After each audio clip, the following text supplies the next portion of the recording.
Bonjour tous. It's wonderful to be here. It's always good to be at the Climate Finance Day in Paris with this special French weather, which is always much better than London.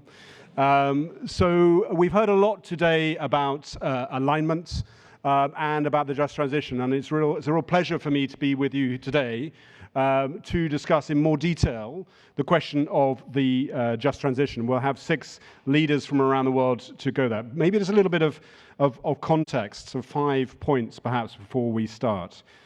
First, it's now clear that the just transition is a key part of climate action. We won't win without a just transition. As we know in the investment world, many people speak about ESG. When it comes to climate, the S has still been silent for too many years. So what does it mean? Firstly, the just transition means bringing everybody forward. How do we use this transition so it delivers on key social impacts, cutting inequality, ending poverty, building an inclusive economy? And second, the priority is leaving no one behind. So we avoid not just stranded assets for your balance sheets, but also stranded workers, stranded communities, and increasingly stranded countries. What will this require? It will require a complete reskilling of the economy, every single worker, every single person in the economy. It will require new ways of dialogue and a real focus, as we heard earlier, on place, on territory, where many of these things govern. So that's the first thing, just transition as a priority. The second is you could say in this room, well, that's fine. That's just for politicians. It's got nothing to do with me in the finance sector. I would argue that's wrong. It's a key issue for finance. It's a question of systemic risk, of fiduciary duty, of investment opportunity, and of alignment with the Paris Agreement for Sustainable Development Goals. So it's important for investors, it's important for capital markets, for commercial banks, for development banks, for finance ministers, and we'll hear France's finance minister today, and also for central banks. So it's financially relevant. It's also global. I think when we think about the just transition, we often have images of maybe coal workers in Pennsylvania and so on, but this is a global issue. 40 countries are now committed to integrating the just transition in their climate plans, including France, led by work by Spain and Peru. It's at the heart of the European Commission's European Green Deal, with a new just transition fund being proposed and actions by the European Investment Bank. And in South Africa, which we heard mentioned by Remy Rieu, in South Africa, the President Cyril Ramaphosa wants to introduce a just transition transaction, so a financial transaction to wind down high carbon, scale up, green economy, and do the right thing by workers and communities. And interestingly, a growing number of businesses are also committing to the just transition as part of their climate action. We see EDF here in France, Enel in Italy, and Ørsted in Denmark as examples there. Then action is actually happening. I've been delighted to work with many investors. Investors are now mobilizing on this at the LSE. We've been working with Harvard and also with the PRI and the International Trade Union Confederation. And there are now over 150 investors with $10 trillion who have committed to support the just transition in their corporate engagement, in their capital allocation, in their dialogue with policymakers. Large investors, asset owners like ABP, and also asset managers such as BNP Paribas. In the UK, we've gone one step further. We've now developed over the past year an investor roadmap for the just transition, really applying it to the particular conditions in the UK, supported by Aviva, Aberdeen Standard, and also the Greater Manchester Pension Fund. And here in France, I know that PRI and Ors have launched a task force to work on this with the support of Econtech and La Mondiale. So work is happening on the financial system. But I think in terms of just transition, really it's still a new issue for the financial sector. And so the time for scaling up action is now. My sense is the transition will be rapid and disruptive. We're leaving the time when we could think about a smooth transition. I've been delighted to work with the PRI on their inevitable policy response. And if you haven't read these forecasts, I would urge you to read them. They show in very, very clear detail what an abrupt, disruptive policy response will look like. And we've worked very hard to include a just transition lens to that. So I think our task here today in the next hour or so is to anticipate these changes and make sure that the S of ESG is no longer silent in climate finance. Now, we're going to have 3 parts of this session. First, we'll start on policy, and 2 leaders from around the world We're going to have two speakers. First, we have Ted Deutsch, who is a member of the US House of Representatives, and he's a representative for Florida, obviously very exposed to climate risks. And he will be joining us in a zero-carbon video message. And then we'll be delighted to have in person Dr. Ma Jun, who is chair of China's Green Finance Committee, a founding member of the Network for Greening the Financial System, and also director of the Tsinghua Center for Finance and Development. So please, if we could start with Congressman Ted Deutsch's video. Thank you. Hi, everyone. I'm Congressman Ted Deutsch. I'm sorry I couldn't be with you in person, but I am honored to have the opportunity to address you remotely. I represent Florida's 22nd Congressional District, which spans a piece of South Florida from Fort Lauderdale up the Atlantic coast to Boca Raton. Florida is often referred to as the Sunshine State for its beaches and beautiful weather, but Florida is also experiencing early impacts of climate change. The rate of sea level rise outpaces the global rate tenfold. The high water mark jumps 1 inch every year. And even on the most beautiful days, sunny days without a rain cloud in sight, floodwaters fill our streets. In October, every year we have the highest tides of the year. They're known as king tides. Our local newspaper calls it the time of year when fish swim in the streets. And combined with sea level rise, the king tides regularly produce sunny day flooding in South Florida. They breach seawalls, they flood neighborhoods, and they provide a window into the future of climate change. Fort Lauderdale, Florida is blessed with 165 miles of inland canals. The city is sometimes called the Venice of America. And rising seas are presenting problems in Fort Lauderdale and Venice alike. Rising seas mean lower bridge heights. Lower bridge heights mean blocked routes to open waters and big headaches for commercial vessels and tourism. Our changing climate is already changing our lives in South Florida. And it doesn't matter what political party you belong to. Whether you wear a Make America Great Again hat or you march with Greta Thunberg, these changes affect us all. And by the year 2100, almost 300 U.S. cities will lose at least half their homes to rising seas. This will completely destroy 36 American cities. 1 in 8 homes in Florida will be underwater. Now, these aren't risks of a distant future. These are the burdens that we'll be placing on our children and our grandchildren if we refuse to act. We can't put climate change out of sight or out of mind, and South Florida isn't alone. Around the globe, we've been giving fossil fuels a free pass for too long. We can't pretend that our planet isn't already paying a catastrophic price. That's why we have no time to waste. We need bold action to reduce our carbon emissions and stem these troubling trends. I've introduced a bipartisan plan in the United States House of Representatives to put a price on carbon and push our economy away from fossil fuels and toward a more sustainable future. My carbon fee plan is aggressive. The fee starts at $15 per metric ton and quickly escalates by $10 per year. But it's also designed to ensure that this fee is not just transferred back to consumers. That's why my proposal targets carbon producers directly, and it gives 100% of the net revenue from the fee back to the American people. They get that in the form of a monthly dividend check. This monthly check will more than cover the estimated rise in energy costs. This gives the people a chance to transition while also aggressively working to get carbon out of our economy. By returning up to $122 per month by 2030 back to American families, we're working to ensure that the transition to a renewable energy future is good for everyone. Everyone, that is, except the fossil fuel companies who fail to evolve. Putting a price on carbon will be good for the planet. It will cut carbon pollution by up to 45% by 2030 and get a 90% reduction by 2050. Putting a price on carbon will be good for workers. It will create over 2 million new jobs over 10 years. And putting a price on carbon will be good for our health. It will prevent 13,000 pollution-related deaths annually in the United States alone. When polluters are hit with the full cost of the damage they're doing, they will want to switch. Carbon fees will drive the next generation of renewable energy innovation and speed price drops on clean fuel.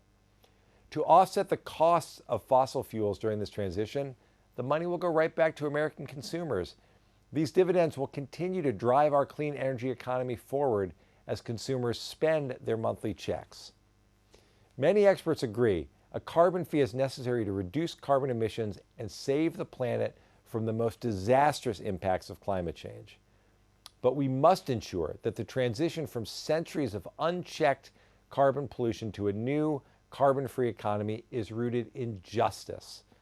Justice means ensuring that those who have profited off the destruction of our environment pay the price.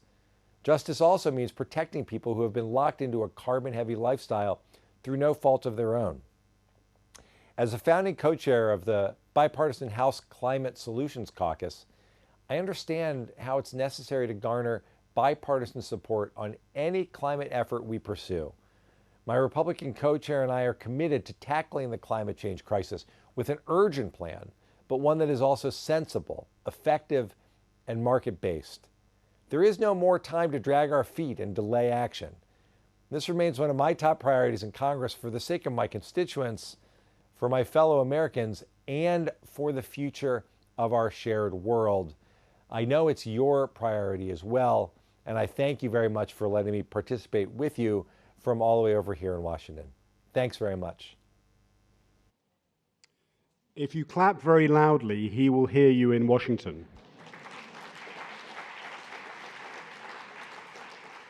So I thought that was a fantastic piece of policy design which linked both driving down emissions and also justice. And I think the idea of $1,400 coming into your bank account every year because of climate action is rather attractive.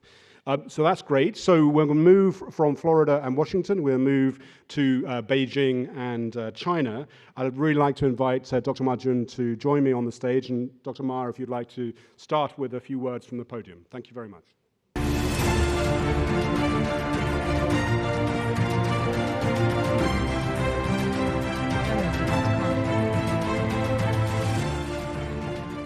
Thank you very much, Nick.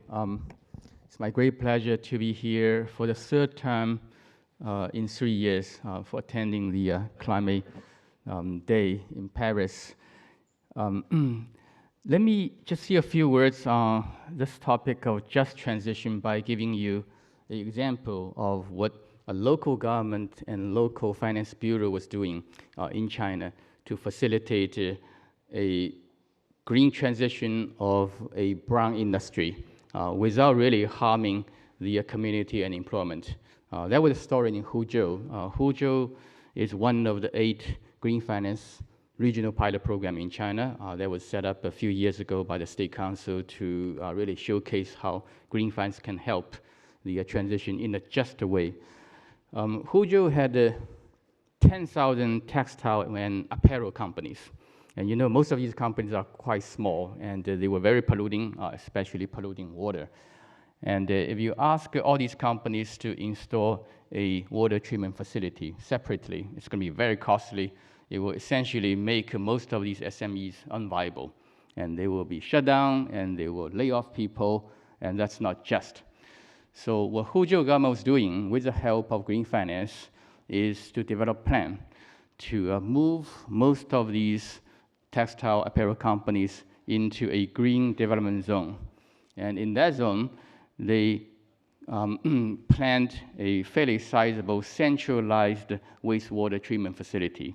Once it's centralized, the unit cost of treatment goes down substantially.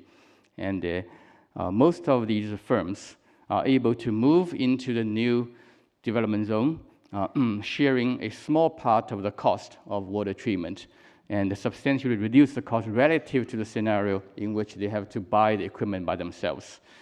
At the same time, the local government working together with the Huzhou Bank to provide low-cost financing to those companies who are willing to move into the green development zone. And that cost is partially shared by the local government through interest subsidies for the green loans.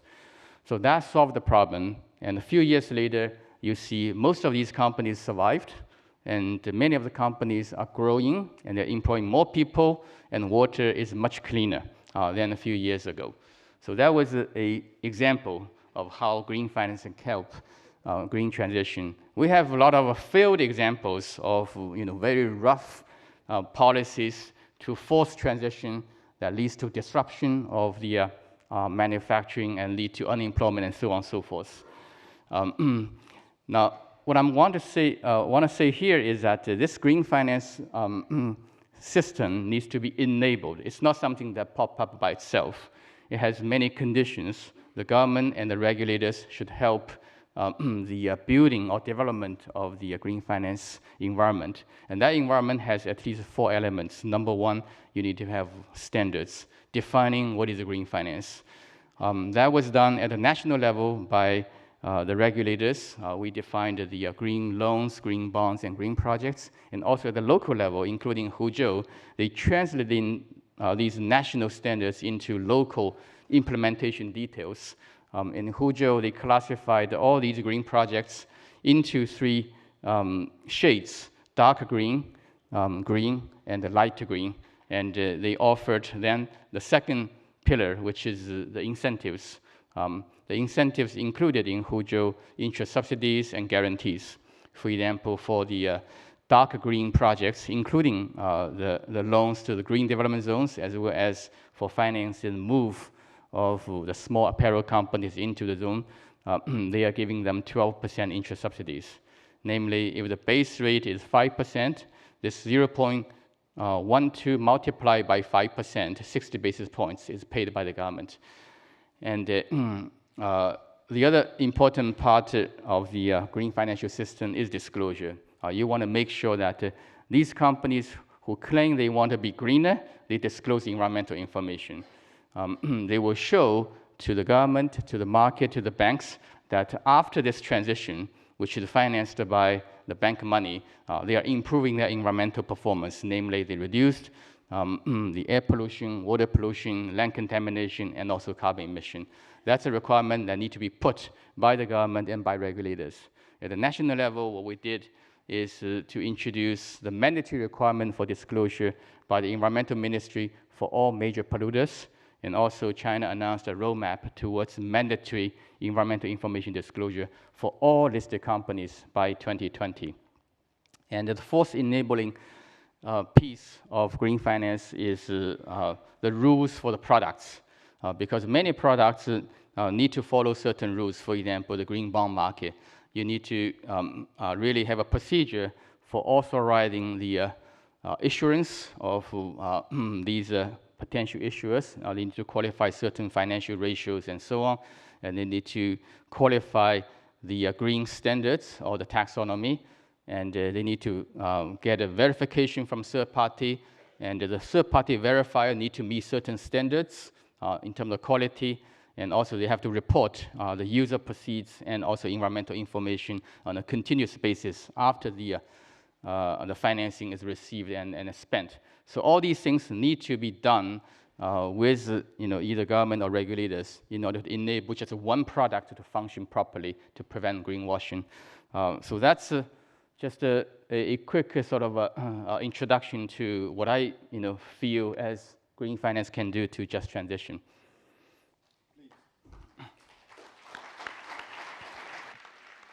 Marjun, thank you. Very, very practical, as always. It'd be really useful while you're here, really to think about the dimension of international cooperation. I mean, you place green finance as part of China's G20, which was a major step forward internationally, and also have been behind this network for greening the financial system. Next year is a big year, particularly on climate, but also for biodiversity. Countries are expected to raise up their ambition on climate change. I'd be very interested to get your views about sort of where you see some of the priorities for international cooperation in the year ahead, and particularly if some of those do connect the green and the social. So please, your thoughts on that. Well, thank you, Nick. You know that we kicked off this G20 Green Finance Study Group back in 2016 when China was the presidency of G20, and Nick was part of the secretary for the G20 Green Finance Study Group. That group successfully mainstreamed the concept of green finance among global politicians. And in 2016, the 20 largest economy agreed on the basis of the recommendation from a study group that we need to scale up green finance globally. And one of the spillover of the G20 Green Finance Study Group was the creation of the central banks and supervisors network for greening the financial system. Because within the G20 Green Finance Study Group, which I co-chaired, we found it's not easy to always reach a complete consensus among 20 members. And we need to really push things forward more aggressively and more on a longer term basis with a group of willing. That's what we call the coalition of willing. So 8 central banks at the end of 2017 decided to create this central banks and supervisor network for greening the financial system. The secretariat is run by Banque de France, and China, UK, Germany, and quite a few other central banks were founding members of the NGFS. To everybody's surprise, this NGFS has expanded to cover 51 countries by this week. So the growth is much faster than most of our early expectation, and this group is now working on 3 work streams. I chair the first work stream, which is now compiling a handbook on environmental risk analysis for financial institutions. And that handbook is going to address many of the issues that the industry is raising, how to analyze the potential financial risks arising from climate change, for example, sea level increase, the high frequency of natural disasters and droughts and so on, how these things is going to translate into credit risk for your bank's lending, and how these risks will be translated into market risk for the portfolio of the asset managers and insurance companies. The methodologies are now being collected by the handbook editing group, which is headed by myself, and Nick is providing a lot of research support for that. We are planning to publish this handbook by April next year, and I hope this will become a very important reference for the global financial sector, especially banks, asset managers, insurance company, to practice some of these methodologies for environmental climate risk analysis. The other piece of international collaboration is the Green Investment Principles for the Belt and Road, which was launched jointly by China Green Finance Committee and City of London about a year ago. And as of yesterday, we have 35 global firms sign up to these principles, including 4 French financial institutions, and 2 of them were newly joining yesterday, including BNP and SocGen. And I really appreciate the support from the French financial community for this very important initiative that aims to make sure that the new investments going to the Belt and Road region are green, low carbon, and climate resilient. The other thing you might be interested in is the potential harmonization of green accessible finance standards between China and Europe. As you know, China has a couple of green finance taxonomies, including those covering green bonds, green loans, and green projects. And Europe is about to publish its formal sort of a version of the sustainable finance taxonomy. By then, I think China and Europe are the 2 largest green finance markets, have their own taxonomies. But still, taxonomies differ, and the difference or proliferation of many taxonomies creates problems. It's confusion, it's additional cost, and lack of trust, and so on and so forth. In order to facilitate cross-border green capital flows, for example, from China to Europe and Europe to China, we want to work on the harmonization of Chinese and the European green finance standards. I'm hoping that a joint working group will be set up to work on this issue, and eventually moving towards a version that can be accepted both by China and Europe. And that version could be used by Chinese green bond issuer to issue green bonds in Europe, and by European green bond issuer to issue green bonds in China without duplication in verification. Well, thank you very much, Marjun. It's always good to get your insights. So I think 3 priorities there. Watch out in April, the guide, environmental risk analysis, this convergence around taxonomy, and then this focus on the Belt and Road, the green finance principles. So thank you very much, Marjun. Thank you. Please join me in thanking you.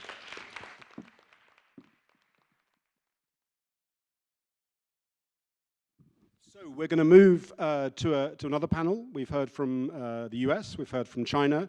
We're going to have now some experts from the world of business and finance from here in Europe.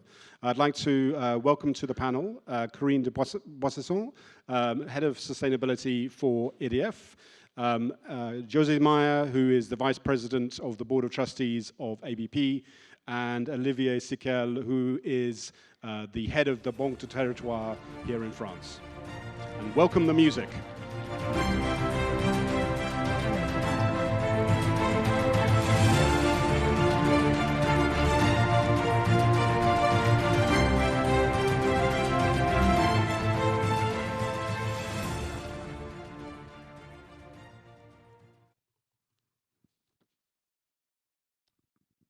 So, this is the chance to look in detail at what it means in practice, this just transition. So we've had a lot of words, I think, but all of you in different ways have been actually turning this into action. So I'd like to start really with each of you and getting a sense of why this really matters, this just transition matters to you in your climate action. I'm going to start with you, Corinne, from EDF. Could you just give us a sense of why the just transition matters to EDF? I mean, for us, really, just transition is really to stay in business in the long run. I mean, this is about keeping our clients. This is about remaining a benchmark employer. Obviously, we talked a lot about what it means to be Paris-aligned. On the energy side, what it means is actually increasing massively the use of electricity. And in order to do that, we need to ensure that this electricity is affordable. Actually, there was last week, I think, Nick, you and I, we celebrated the 1-year anniversary of the Yellow Vest in London. And so we know what happened there. So this is clearly something that is a massive issue for us. There was an article in the French press, I think 2 weeks ago, saying that 7 out of 10 people prefer to be cold than to increase their bill during the winter. This is what we are facing today. So we need this electricity to be decarbonized, so that means as well that there will be impact in terms of jobs when you move from closing coal and fuel oil plants, which we are doing today in France and in the UK, and increase the share of renewables. So this is something that obviously raises a lot of questions. We are a public-owned company. We have 40 million customers. So this is obviously something that needs to be at the core of our strategy. So what we've done in France, which I think is very innovative, is this ecological transition contract. So you put all the people in the same room, the unions, the NGOs, the local firms, and the local authorities, and you actually really anticipate what it means to transition people from the fossil to the decarbonized world. So this is something that we already tried successfully in the south of France. So we closed one of our fuel oil plants, and we are putting a solar farm instead, and we are creating a clean tech incubator in the region. We had 114 people in this fossil station, and we managed to find a job for all of them. Of course, they're not all of them running the solar plant. Let's be clear, it's not the same number of people in thermal and in renewable, but we managed to find them a job in nuclear, in smart grids, in the region. So this is really what we are trying to achieve. Thank you very much. My sense is these ecological transition contracts could be one of France's gifts to the world, like Article 173. So I think it's a fascinating piece of innovation. So, Jose, if I may turn to you. ABP, a major pension fund, long-term, has been really a leader in many of the aspects of responsible investment. Why is it important for you, and also, I suppose, not just in a technical sense, but also for your beneficiaries? Why is this important? Is it important to you and the people you're serving? Well, why is it important for our beneficiaries? Our beneficiaries want it. At a yearly basis, we ask our beneficiaries, and we have about 3 million beneficiaries. ABP is a big fund. We have 450 billion euros in investment. And so yearly, we ask them, what kind of policy do you expect from us? and more of 50% of our beneficiaries want us to invest in a sustainable manner. And in that way, investing sustainably is also very important for our reputation. Within the Netherlands, pension funds are very part of the public discussion. So in a way, if you can do something good, it always helps your reputation. So that's I think that's the beneficiary part is the part that leads us the way. There's the fiduciary point, and that is we think it, we really believe it's our fiduciary duty to invest in a sustainable way, and in sustainable way means taking just transition within it. And besides that, it's our law who's really asking us on it, also on this yearly basis, what do you do, what do you invest, and explain if it's ESG, E, G, but also the S. Is it worthwhile what you have been doing these last years? So in that way, that's our fiduciary duty. And on the other hand, I think there is this public feeling, the public idea that without public support, and we are one of the big companies or investment companies in the Netherlands. Without public support, there won't be any social deal, social Green Deal at all. And I think we all have been watching it. If there is this public support is not there, it's not going to work. So in that way, we have this, we have our obligation to be part of this public support, and also be talking to this, be talking to politicians, to the public, to about everybody within the Netherlands to be part of it. ABP, that's also why we have in the Netherlands, we have this climate agreement, which set high standards for the 30s and the 40s and the 50s. And the financial sector is a very important part of that climate agreement. And ABP has been one of the financial leaders to push through this climate agreement. So this is all why it's good for our beneficiaries.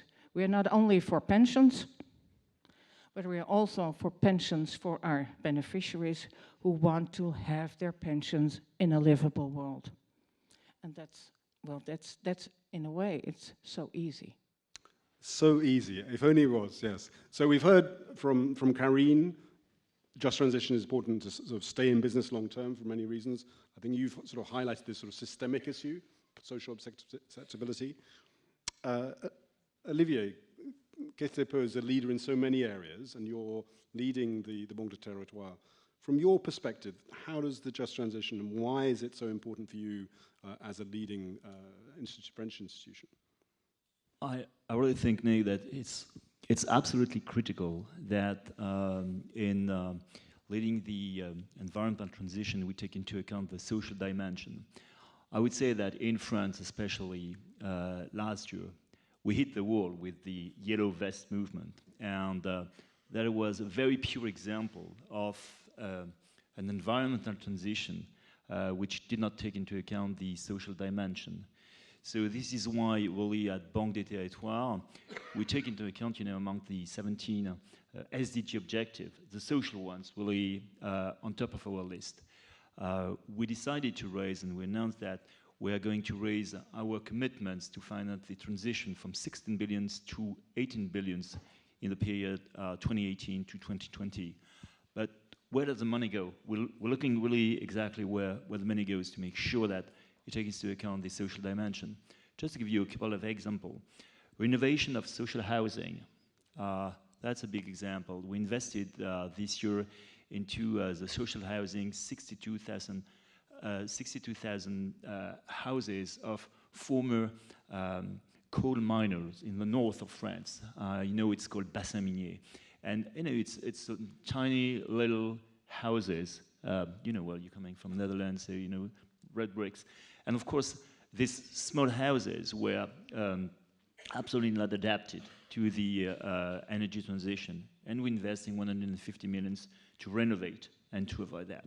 And social housing in France is very big. It's 5 million houses. And we are going to invest a lot to make the renovation. So that's an example. Another example is what do we do with the local territories? I would heard, and I think it was an absolutely great session with the South Florida congressman. I'm spending a lot of time with those people, helping them to design their contrat de transition écologique. For instance, last week in France, there was a Salon des Maires, where all the mayors were there. And I was with the mayor of Angers. And he wanted all our partners to invest in a company based of smart data to massify the change of the public lighting, to invest once time in low consumption bulbs and making funding by the energy savings. Another example, because he wanted to gather all the initiatives in a single financial entity in the public parks, put sensors to avoid wasting water when it rains.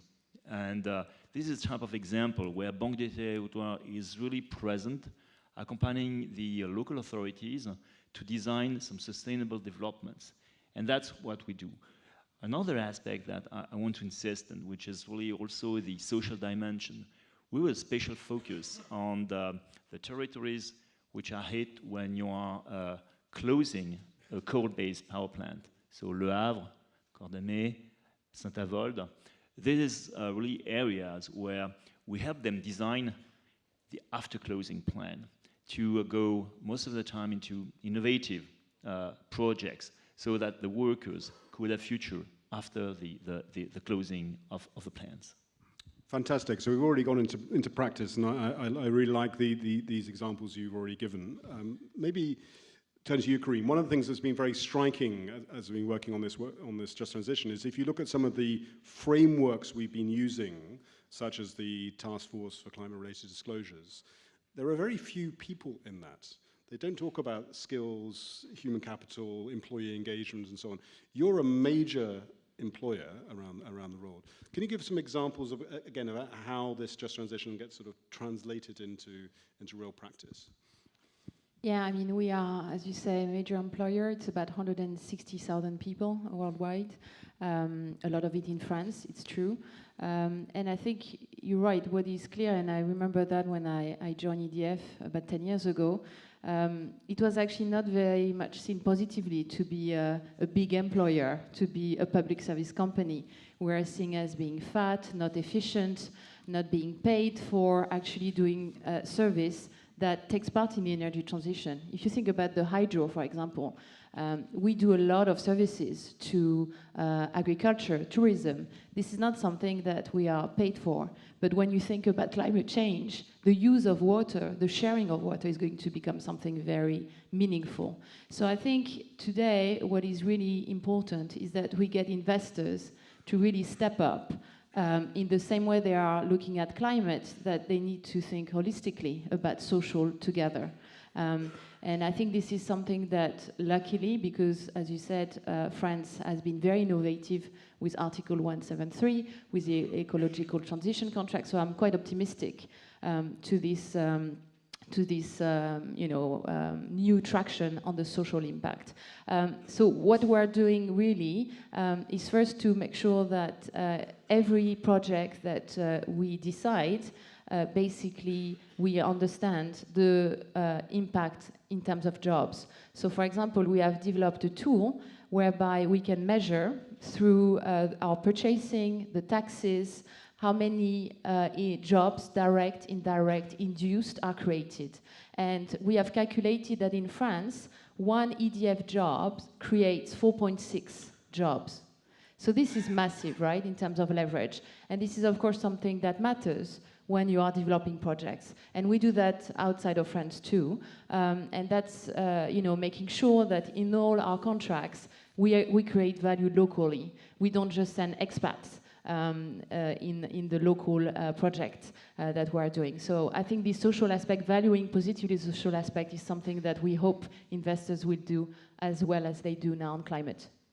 Well, I think I'm going to pass the word to an investor from ABP. I think you were saying, if I heard you correctly, important for investors to step up to look at these issues holistically. Yep. So Jose, I mean, good to get a sense actually from your side as a major asset owner, sort of some of the steps you're taking to connect the environmental and social in the work you're doing on climate. I mean, some of the aspects you're doing, I don't know, engagement or capital allocation, would be very helpful. Okay. Well, most important for me as board member or for our board is concrete goals. What do you want? What do you want to achieve? And be transparent on in which way you you reach the goals and in what way you do not reach the goals.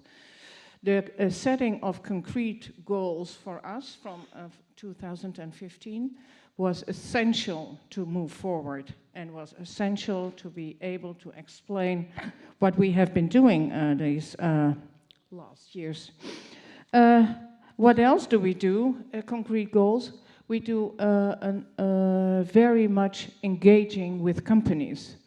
And there is very much to do about the climate. So it's very much that you can engage on the E factors. And there's always a lot to do about the governance factors. And in that way, we can see at ABP that those are the factors that are, well, not easy, but they are mostly spoken about when in your engagement. But the S factor, the social, the workers' conditions, the employment of workers, and all the other kinds of things that gets within the S, makes it very important to move forward also on that, because you cannot have it as a big investor to have only the E and the G and the S lacking. So one of our concrete goals for our new policy 2025 is to get more exposure on the S, because we really need that more in our global investment companies. We are a global investor, so we engage all over the globe, and we have to take seriously the different regional aspects on this matter, because engaging in the US is really something else than engaging in Korea. And in some countries, it's very hard to, in all countries, it's getting easier to engage on the E, on the climate. That's more or less taken. But talking about governments, that's our entrance to some companies, especially in Asia. But the S is very much more difficult. But in the Netherlands, we have our own investment vehicle, to move forward on the climate change. What do we do more? As I said, we are a global investor.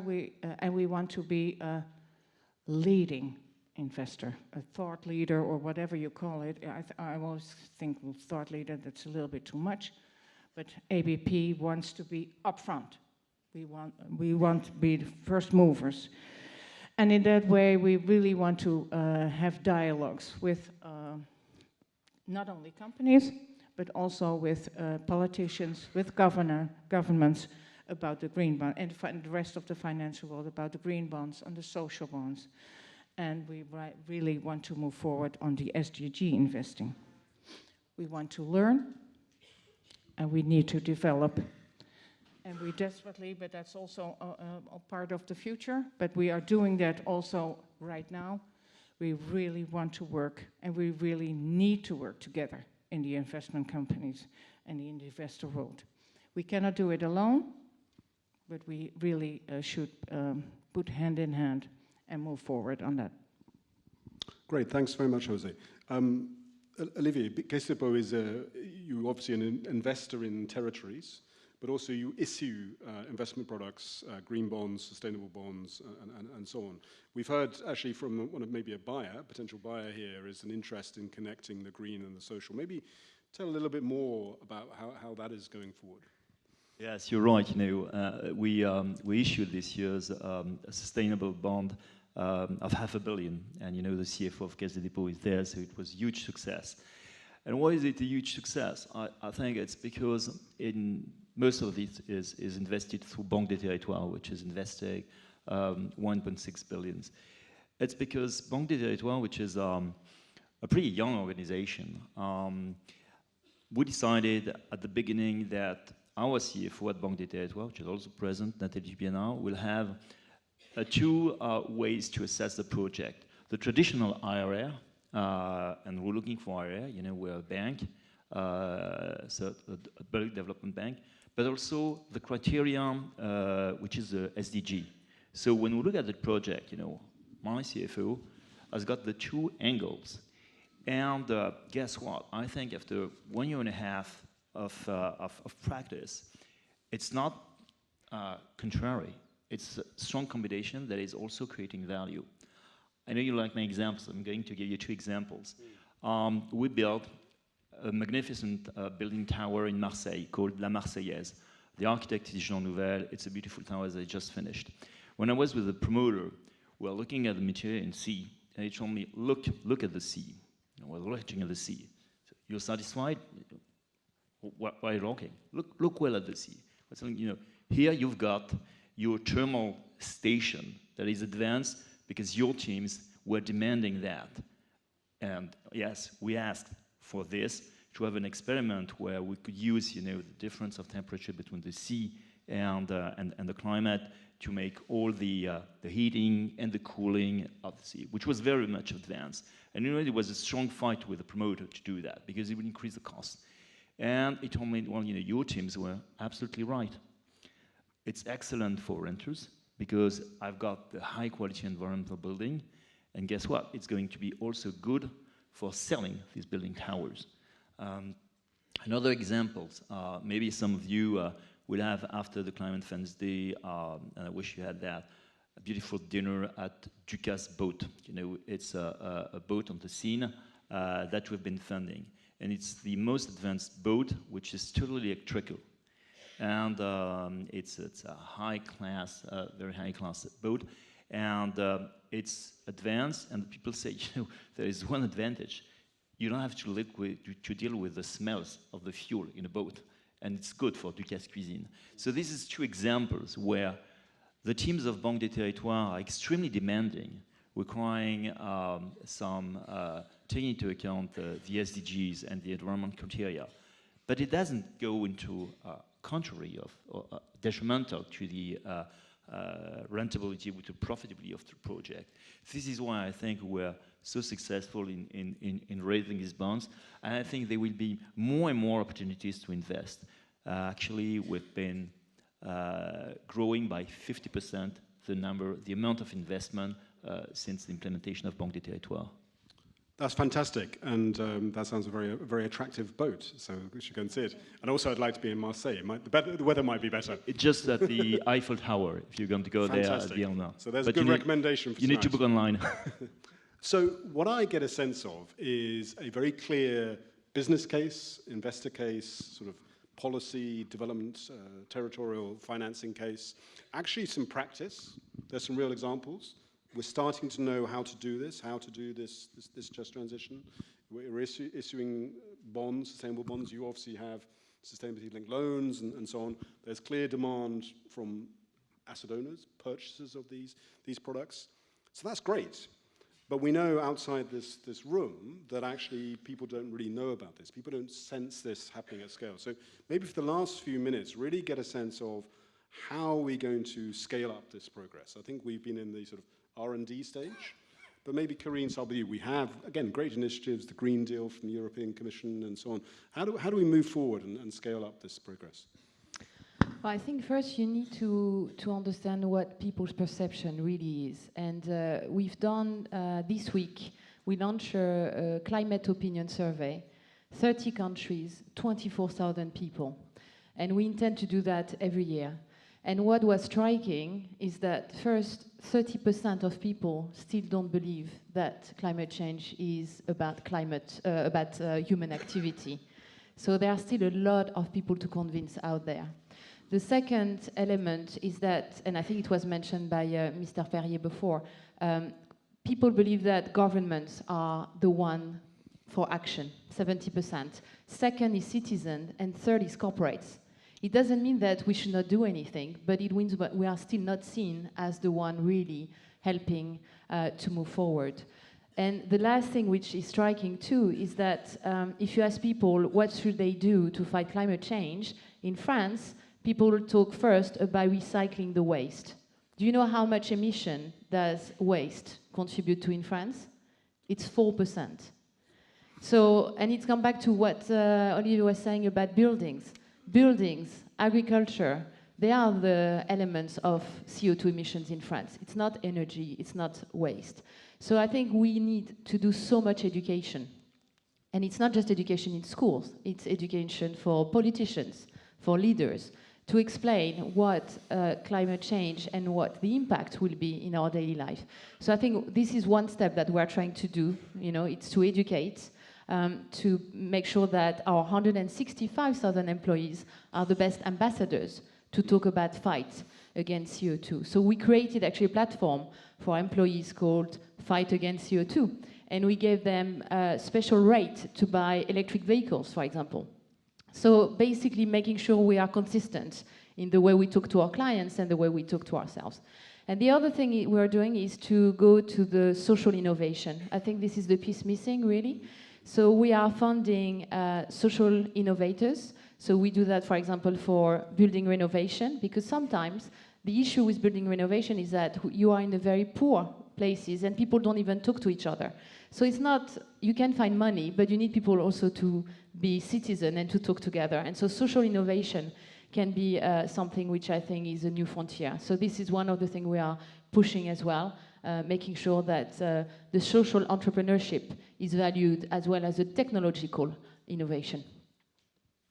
That's wonderful. I actually came out of a meeting I was at with yesterday, actually, with some big companies and foundations. Really, people were talking a lot about technology, and then started to realize that social innovation was probably important. So I like the way I think, again, governments are seen and probably do have the core responsibility, but we know that often governments don't have a lot of courage.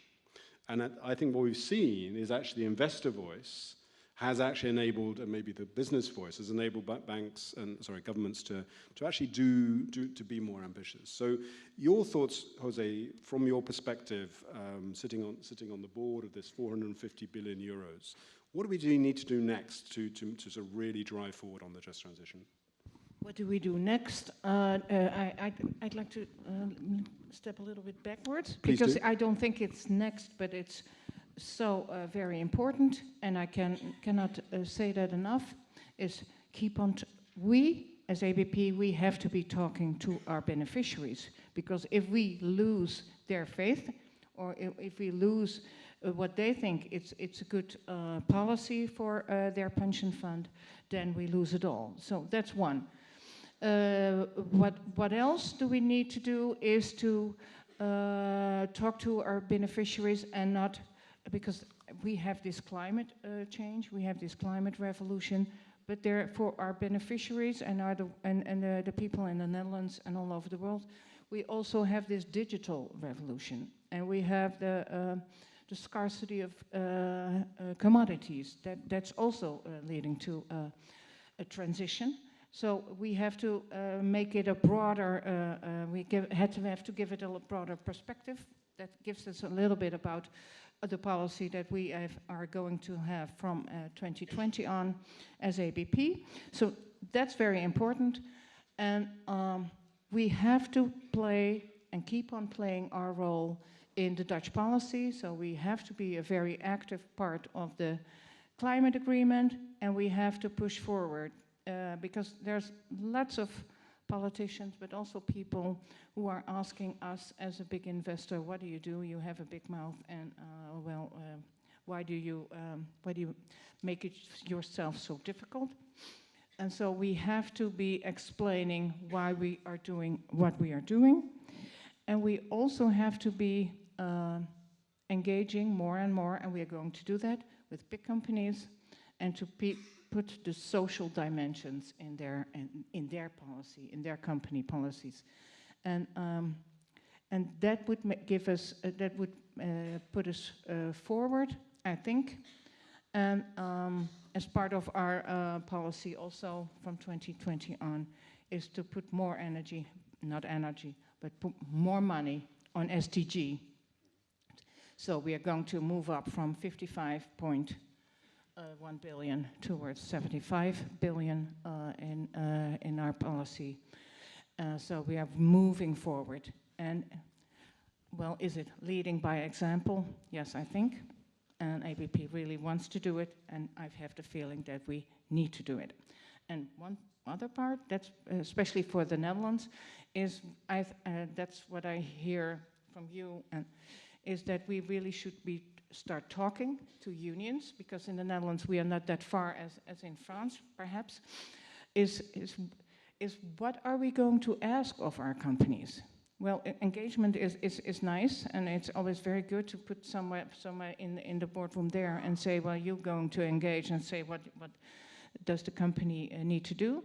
But we have to have concrete questions and needs for and answers to be able to put our engagement in a more pushing way. That's it.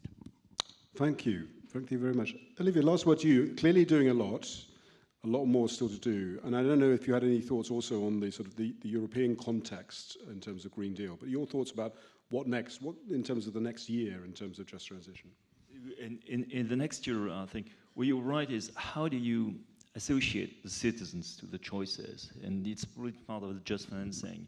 And one strategic goal we took at Banque des Territoires is the promotion of the civic tech, which is the way local authorities can engage with the citizens about the choices to make sure there is a clear commitment and an engagement of the populations. And it's not so easy, to be fair. Lots of people say, well, with the web, you just put a poll, people are saying, do you agree or do you not agree with the new urban plan that you're doing on, you know, the area of the station? And it's not the way we see things. We think we need to develop more sophisticated tools to make sure that the choices are really endorsed by the citizens. And that's really important. The other aspect of how we can go further, how we can scale up, is really to share best practices with the local authorities which need it. The metropoles, big cities such as Paris, Bordeaux, they know how they do it. We've got a special plan at Banque des Territoires with 222 average cities, Vesoul, Vierzon, Louviers, Sedan, which is small cities which are highly suffering in France so far. Highly suffering because, you know, the price of the real estate is going down, there is a high rate of unemployment, and still it's one French citizen out of 4 who is living in these cities. So we're gathering them and we push them to share best practices. Because when a mayor is talking to another mayor saying, that's how I funded electrical bus, or that's how I tried hydrogen buses for public transportation, it's very useful. And they know how to implement it. Just give you another very practical example, try to be extremely practical, extremely concrete. When one workshop where a mayor was extremely advanced for the biodiversity in his city, reducing the use of artificial products to let the nature grow. And people were very excited about it because that's, you know, in the sense of times, reduce the use of pesticides, and there was one very nice advice or recommendation said by the mayor. You can reduce the pesticides everywhere except one place in your cities, cemeteries. In the cemeteries, you would lose voters because in cemeteries, it's a lack of respect to the dead. So, you know, that type of practical recommendation is making progresses because they are all improving altogether. Fantastic. I'd never thought about the dead having a voice in the just transition, but obviously they do. We need to respect our former generations as well as future generations. This has been really, really exciting. So I think what we've heard is that actually serious and proper dialogue within firms, employees, trade unions, with beneficiaries, with citizens, that's a key part of just transition. This social innovation, I like that. That civic tech, I think, came up in yours, but the social innovation. Clearly, I think as you're saying, multiple transitions. There isn't a little box called the climate transition and then another one called the digital transition. We have to think about these together. Clearly, we actually have mechanisms in the financial world about how to do this. We know how to do shareholder engagement. We can extend it more to we know how to do green bonds and sustainable bonds. And then the final thing for me was that it's location, that it is very, very place-based and very local. And that's a very, very rich panel. Please join me in thanking the panel.